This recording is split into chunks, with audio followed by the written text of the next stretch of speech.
Olá, pessoal, bem-vindos ao quadro. Na aula anterior, nós vimos o que é uma lente e conhecemos alguns tipos de lentes. Agora, nós vamos começar a entender o que acontece com o raio de luz quando ele atravessa uma lente, nessa aula intitulada de Comportamento Óptico das Lentes. Bom, de cara, vocês já podem perceber que, independente do tipo de lente, nós não vamos considerar o que acontece com o raio dentro da lente, ok? Foi por isso que eu desenhei esse raio seguindo em linha reta até tocar a superfície 2, até tocar a segunda face. O que acontece quando esse raio de luz ultrapassa a segunda face é que é importante para o nosso estudo, para entender o comportamento óptico das lentes, ok? Bom, imagine nos dois casos que a lente é uma lente de vidro e que ela está imersa em ar.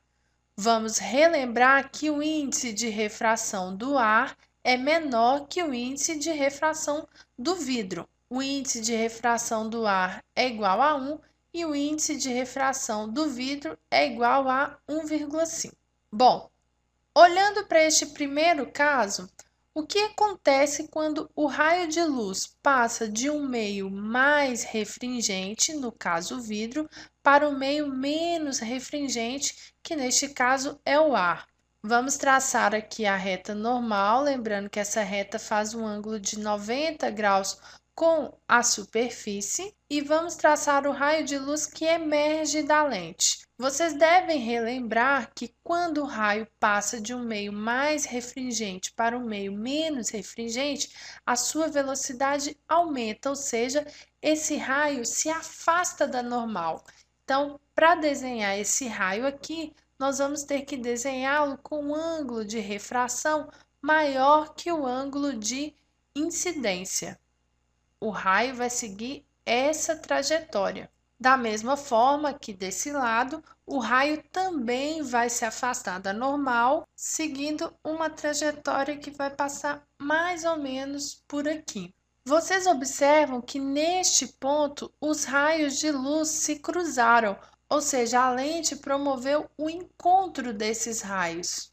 Essa lente, então, é uma lente do tipo convergente. Agora, vamos olhar para a segunda lente.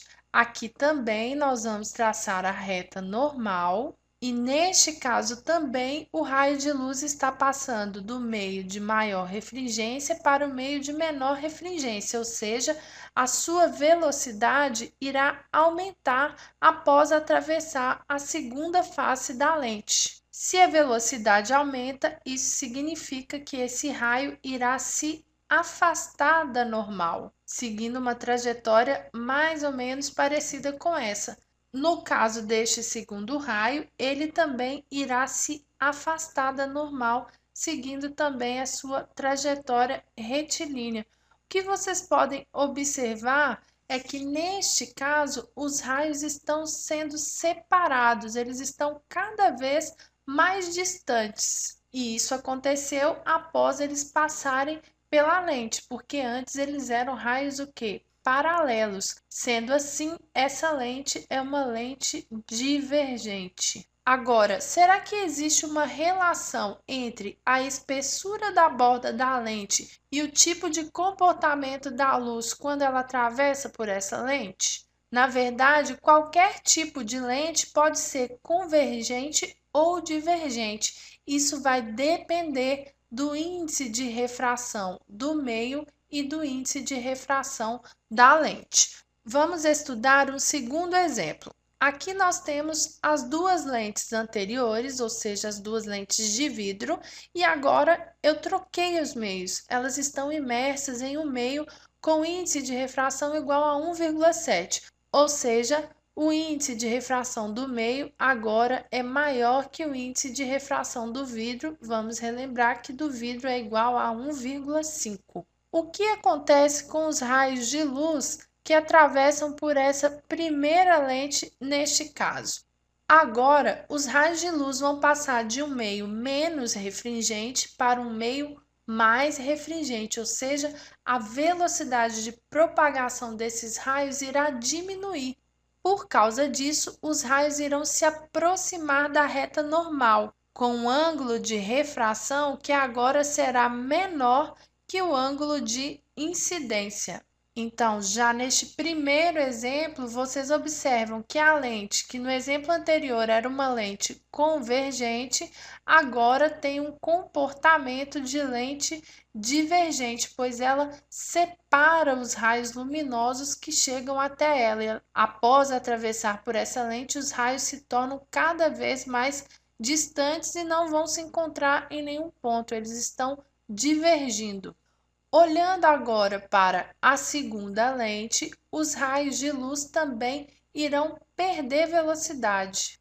E por isso, esses raios de luz irão se aproximar da reta normal. Então, aqui vocês observam que os raios vão se convergir para um ponto. A lente que anteriormente era uma lente divergente, agora é uma lente convergente. Está comprovado que o comportamento das lentes depende do tipo de meio em que elas estão inseridas e do material que as compõe, ou seja, depende dos índices de refração dos três meios. Na próxima aula, nós vamos resolver um exemplo. Não percam!